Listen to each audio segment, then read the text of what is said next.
How's it going, guys? Brian Cusco here at Triple B, and we are with the Living Legless Reptiles family. Let our hair down today because why do we do this? Because we're long-haired cool guys. You're watching Triple B TV. I'll accept that. That'll work. I will accept that.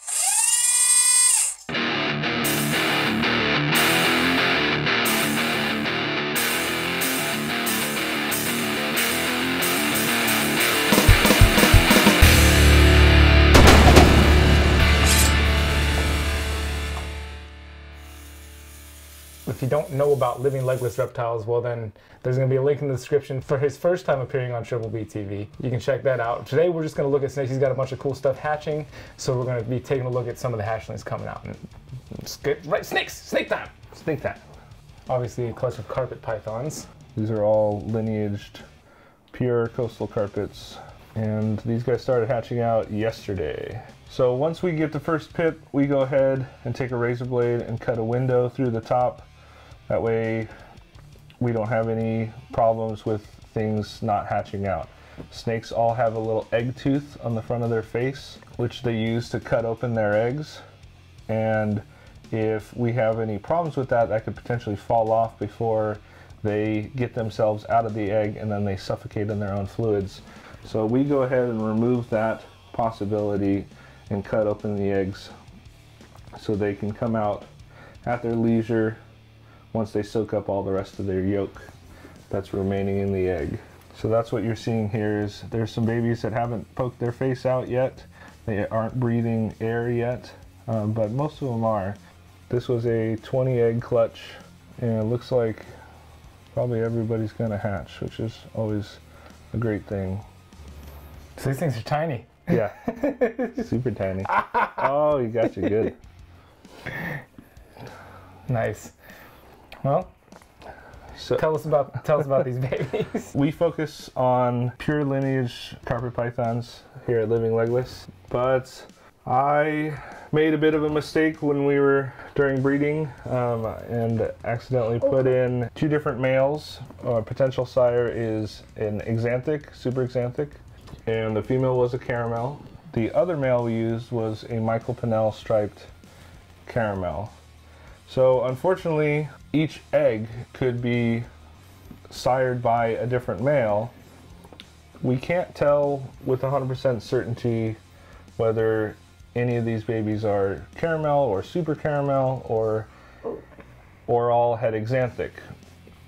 So unfortunately, these guys will all have to be sold as just caramels and normals. Somebody could potentially get really lucky and get some het axanthic caramels, or super caramels, yeah, depending on who the father is. I learned my lesson. I won't be doing that again, but we're still glad that we got a healthy clutch. And yeah, this is definitely a feisty little. Yeah, now these guys haven't even had their first shed yet. They're definitely already got some spunk to them. But baby carpets are always like this. As babies, they're spunky, and with proper handling, I find even with just time, you know, they hit that 2.5, 3 year mark right before they're really gonna hurt when they bite you, and they just seem to kind of calm down on their own. That's our experience with the animals that we've raised anyway.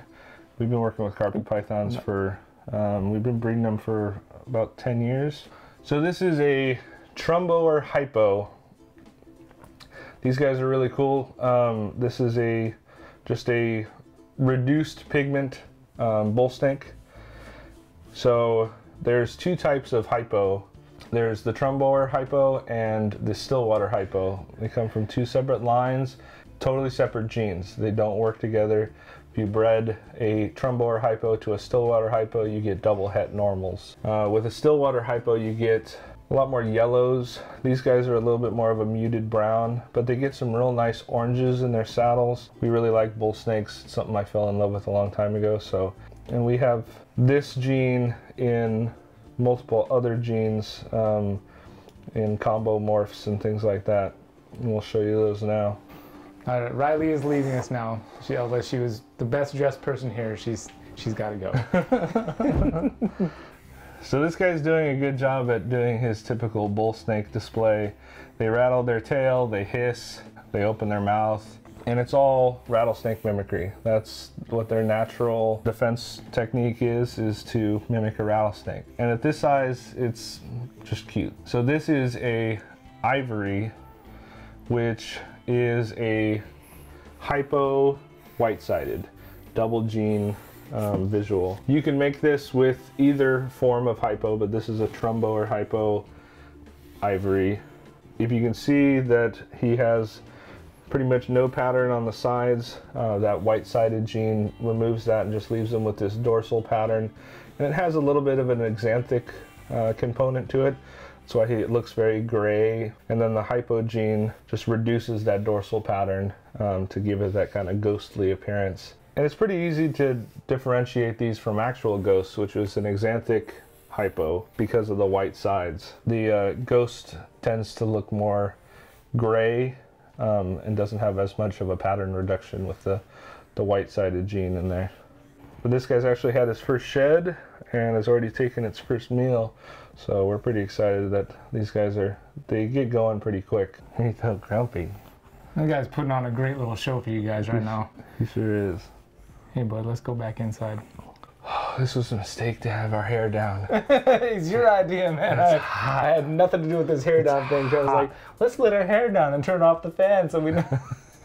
Hey, I didn't want to turn off the fan, but we want the highest quality video for you guys. So. Yes, fan off. So this is a ghost. So this is a trumbo or hypo axanthic. And this is the Ballum axanthic. Now, bull snakes can get even more confusing because we just talked about that there's two types of hypo. Well, there's also two types of axanthic. There's the Ballum line and there's the Miami line. So this is a Ballum axanthic and trumbo or hypo double visual, also known as ghost. You can see compared to the albino white-sided that these guys have pattern down their sides. They're more of a solid saddled gray, as where the white-sided gene kind of mutes some of that as well. We were actually really excited about this clutch because this was only a possible het to possible het pairing, and we got a nice little group of ghosts from that pairing. So it was a total surprise when we cut open the egg to see this little ghost head pop out. Look, he's finally calm and relaxed. Get a good picture because he's not gonna sit that still for long. So this guy was another part of a surprise from that clutch. Not only were we surprised to see ghost, but we also found out that both animals are het patternless. So this guy is actually a triple gene visual. So this is a ghost patternless. So hypo, axanthic, and patternless. We only got 2 patternless from that clutch, but from a possible het to possible het pairing, you know, we couldn't have asked for better odds to get the triple visual. So yeah, that's pretty gnarly odds right there, man. Yeah, that's some crazy odds. You know, the pairing was a hybino or hypo albino bred to a hypo. That's probably our favorite thing about morph bull snakes is that with how many multi-hets are out there, you get, you know, a wide variety of animals hatching out. This clutch alone had 4 different, you know, visual animals. I mean, it's a lot of fun you kind of never know what's going to pop out of the next egg. So if you guys are wondering why I'm using a hook so much to try and keep these guys in frame, it seems they're much less reactive to the hook than they would be to my fingers and hands. If I put my hands down there, the heat signature seems to just get them crazy. Yeah, they go wild. So using the hook is definitely a better option for these guys to handle them and not get them all freaked out. Yeah, they go into that defense mode and they see the heat and they're going to start, you know, doing their typical bull snake defense mechanism. So, or like with the other one, it doesn't matter if it's a hook or not. Well, yeah, exactly.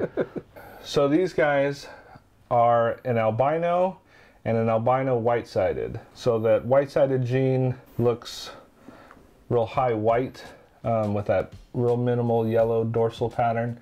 And for years, people have actually called these snows, which is inaccurate, and especially now that we have Xanthics, you can really have true snows. We try really hard to call them albino white-sided. That way there's no confusion, because true snows can look kind of similar. That white-sided sometimes doesn't eliminate all the pattern from the sides, and so it can get kind of confusing when you have multiple things coming out of your clutch, and then next to it is this beautiful albino. These guys are born real, creamsicle orange like this, and they'll get highlights of red as they get older. This was a nice clutch that we had. It was a real small clutch. We only got a couple things from it, but still they're big and healthy and beautiful. Couldn't have asked for a better situation. Not when it comes to filming. Except for filming. Could ask for a little better filming situation. Hey man, that's when you're filming a live animal. It's like it's just especially with babies, Yeah, especially with babies. These guys are all over the place. And they're tiny and small, tough to keep in the frame. But I think we got some decent shots for you guys. And these guys seem to be doing pretty good with the hand thing. Oh, stay there. Oh, just go back to that. That's such a beautiful shot. Bull snakes don't sit still. This guy's just sitting here for you guys, nice and still. Pretty sweet. Is he gonna stay there? Yeah, I think so. Awesome, man. Well, thank you, Travis, for having us, and Always thanks for doing all the talking so I can just sit here and play with snakes. Yeah, absolutely, buddy.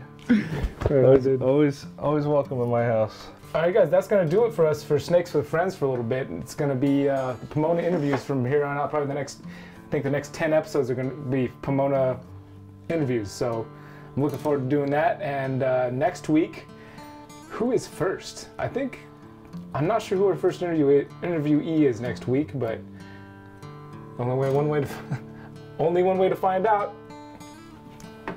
Y'all take care. Y'all take care.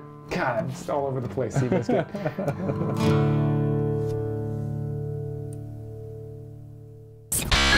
was a weird episode for us, you know what I mean? Like, how do we know if we're all...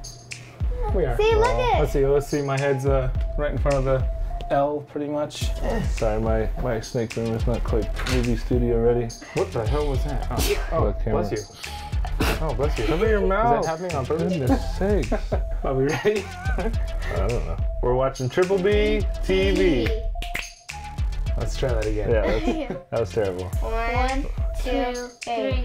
We're watching Triple B TV. Oh man, you're watching Triple B TV, not we. Okay. Because we're not. We're filming. Yeah, you're right. You're right. You're watching Triple B TV. A little early on the snap. I know, but